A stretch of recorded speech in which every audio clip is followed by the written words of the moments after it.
It's time to sit back, relax, and listen to Conversations with Joan. Conversations with Joan will inspire, motivate, and empower you. Live your best life now. Listen, learn, think, and decide. And now, here's your host, Joan Herman. Welcome to Change Your Attitude, Change Your Life's Conversations with Joan. I'm Joan Herman. Thanks for tuning in. Conversations with Joan focuses on topics that are important to your life, from health and wellness to professional development to personal well-being. Change makers join me to share their insights, tips, and strategies so you can thrive and live your best life now. Thank you for taking time for yourself, and thank you for letting us be a part of your life. Now, let's start talking. According to today's guest, Gretchen Rubin, by answering one question, how do I better respond to expectations, we can gain self-knowledge that can help us make better decisions, meet deadlines, reduce stress, and engage more effectively with others. Gretchen believes that people fit into four tendencies, that our tendency shapes every aspect of our behavior, and when we unlock this information, we can better understand ourselves and those around us. Gretchen is the author of the New York Times bestsellers, Better Than Before, The Happiness Project, and Happier at Home. She is a member of Oprah's SuperSoul 100 and has appeared on the Today Show, The Talk, and OWN. Welcome, Gretchen. Thanks for joining us. I'm so happy to be talking to you today. Well, Gretchen, you believe that people fit into four tendencies and that our tendency shapes every aspect of our behavior. How did you come to this conclusion? It was a very inconspicuous moment of my life. I was having lunch with a friend, and my sister Elizabeth says I'm kind of a happiness bully, and I was quizzing my friend about her habits and her happiness, and she said to me something that many people had said something similar, but for some reason when she said it, it just hit me like a ton of bricks. She said, I know I would be happier if I exercised, and here's the weird thing. When I was in high school, I never missed track practice. I was on the track team. I never missed track practice. So why can't I go running now? Mm-hmm. And I thought, well, why not? It's the same person. It's the same behavior. At one time, she had no trouble showing up. Now she can't do it. How do you explain that? And then I started seeing other patterns, like some people, when I would talk to them about New Year's resolutions, they would say something like, well, I would keep a resolution when it made sense to me, but I would not wait for January 1st because January 1st is an arbitrary date.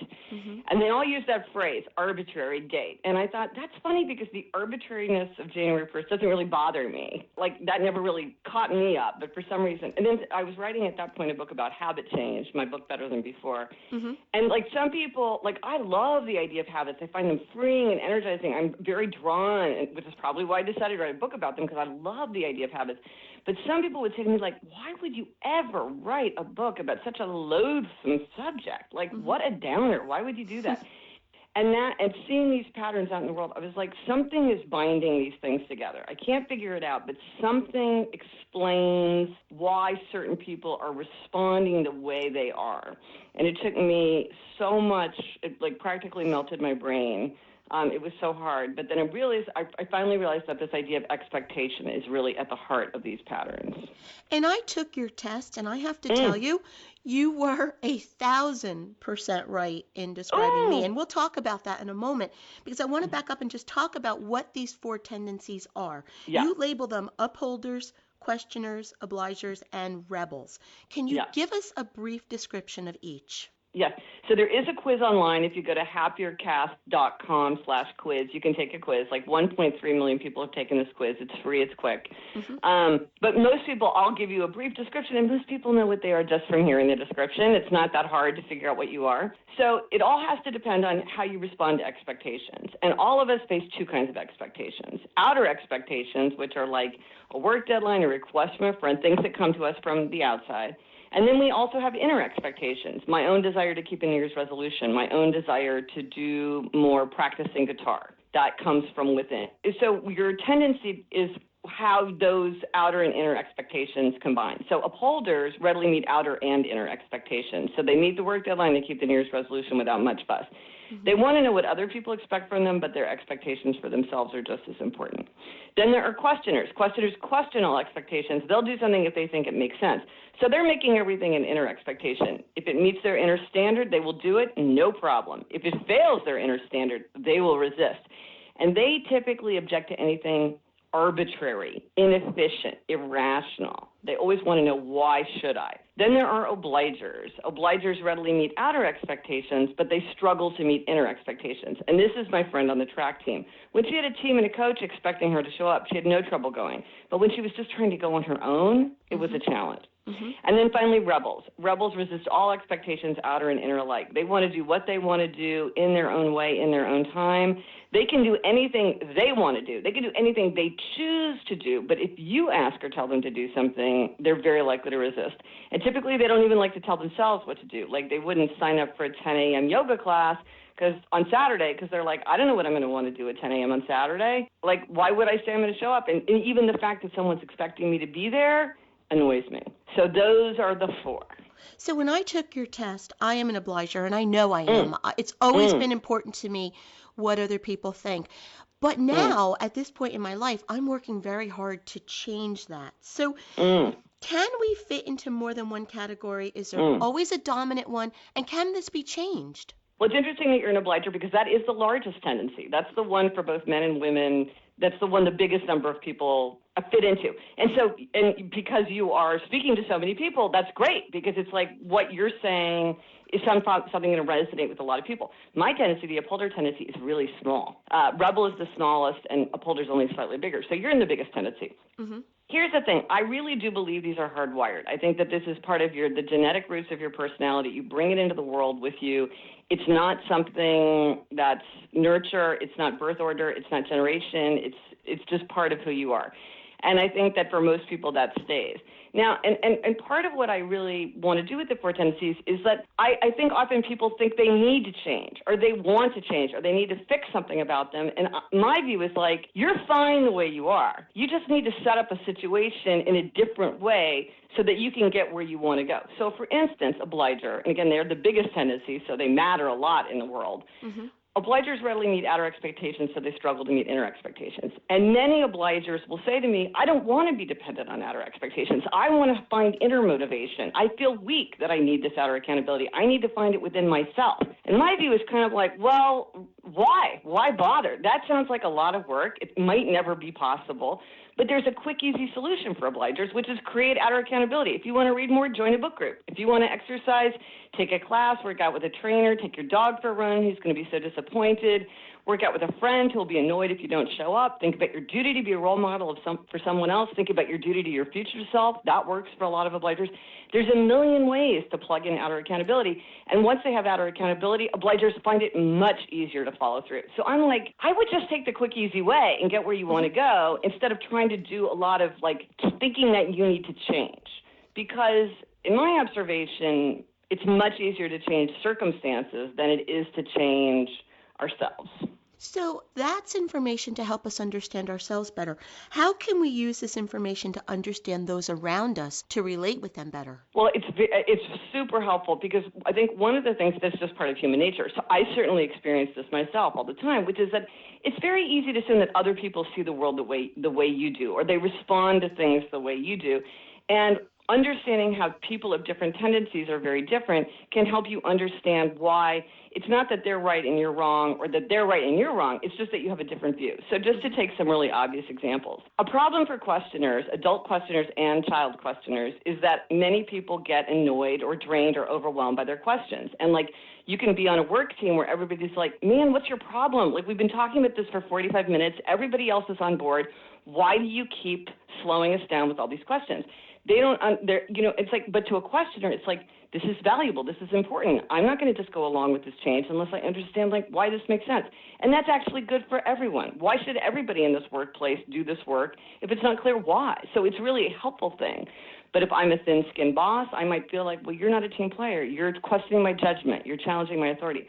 Or I'm a child questioner, and I say to my teacher, I don't understand why I need to memorize the multiplication tables because I can look that up on my phone in like a fraction of the time and get 100% correct answer. So why do I need to memorize it? Well, if I'm a teacher and I say things like because all fourth graders have to memorize it or all 10-year-olds have to memorize it or because I'm the teacher and I say so, that's not going to be legitimate to a questioner. A questioner needs justification. And it's been very poignant to me to hear from questioners where literally if someone had taken 10 minutes and said, this is why we're requiring this of you. This is why we want you to write this book report. This is why we want you to do these drills in soccer. If they would get that, they'd be like, fine, no problem, I'm with your program. But when they're not given those answers, they won't. And so if you understand that someone's a questioner, you can help them get the answers that they need without taking it personally and seeing that once they have those answers, they will. It's not that they're just being obstructionist. It's that they need answers. Or say, like, I'm an upholder, and one of the things about upholders is they don't need a lot of supervision. They don't need a lot of accountability. They're pretty inner-driven. There's a lot of good things to that, but there's downsides, too. All of the tendencies have upsides and downsides. But one of the things that I realized is that often I was impatient or not understanding why people needed their questions answered or why they needed specific accountability or where they needed a lot of choice and freedom. Because my view is like, this is what needs to get done. Everybody just get with the program and get it done. Because that's what I do. My husband asked me to do something like, oh, hey, honey, can you go get the mortgage papers? I'm like, okay, fine. I don't need to know why. I don't really care, and I don't even really want to be slowed down. But if I ask my husband to get the mortgage papers, he's going to be like, why do you need them? Mm-hmm. That might have annoyed me. Or, or an obliger. If I said, like, hey, when you have a few minutes, will you do this for me? Well, to an obliger, that might be like, is that even a real request? Like, what is that? That's just like too unbounded. It's just floating out in the world. Or to a rebel, because I love to-do lists and checklists and schedules. Upholders tend to really like that kind of thing, but rebels don't. They like to be spontaneous and do things in their own way when they want to. So if I were working with a rebel or I had a rebel child or a rebel spouse, I might say, like, we need to commit. Let's plan ahead. Let's figure out what we're going to get done. And I might be really frustrated with a rebel who's like, I don't want to commit. Why can't we just figure out what seems right at the time? Like, to me, that's crazy talk. Mm-hmm. But to a rebel, that's how they like to work. And it's not that one person's right and one person's wrong. It's just that you have to understand, okay, well, given who I am and who you are, how do we work it out so that we both have what we need to survive and thrive? Can we use this information as a metric to create perhaps a better romantic relationship or business partner? Absolutely. Well, that's a very interesting question. And the most striking pattern is one that involves obligers, your tendency. Mm-hmm. So when you have a rebel who's paired up, whether that's in a romantic relationship or like in a partnership, like there's two founders who started a business or there's two partners like at an agency or something like that. If one of them is a rebel, almost always the other one is an obliger. That is by far the most dominant pattern and the easiest pattern. Okay. If you have a rebel, the other partner is an obliger. Now, I'm not saying that you never see exceptions to that, because you do, mm-hmm. but that is the most consistent pattern that you see. The pattern that tends to be the most difficult is an upholder and a rebel. Now, again, I know people who are business partners and romantic partners where it's an upholder and a rebel, but they really have very different approaches to the world. They just value different things. They want to set up their time in different ways. And so that tends to be something where it's very hard to make it work. Not that it's impossible, but it's tough because they're very, upholders readily meet outer and inner expectations, and rebels resist outer and inner expectations. So there's not that much overlap in their approach. The book is The Four Tendencies, the indispensable personality profiles that reveal how to make your life better and other people's lives better too. If you'd like to get more information about Gretchen and her work, you can visit her website, GretchenRubin.com. Gretchen, in our final moments, what's a takeaway? What would you like to leave our listeners with? I really think that when you think about how to be happier, healthier, more productive, more creative, I think the answer is to know yourself. It's not to think that there's a magic one-size-fits-all solution, that if something works for someone else, it should work for you, or if something works for you, it should work for someone else. It's really about thinking about yourself. When have I succeeded in the past? What appeals to me? What are the conditions that allow me to thrive? I think when we really think about what's true for ourselves and instead of trying to fit ourselves into some kind of model, that's when we can figure out the way to get the life we want. Gretchen, thank you so much for joining us and for providing information that can help us improve every area of our life. Understanding these tendencies can certainly be a game changer for us, so thank you for being here. Thank you. This is Conversations with Joan. Until next time, thanks for tuning in.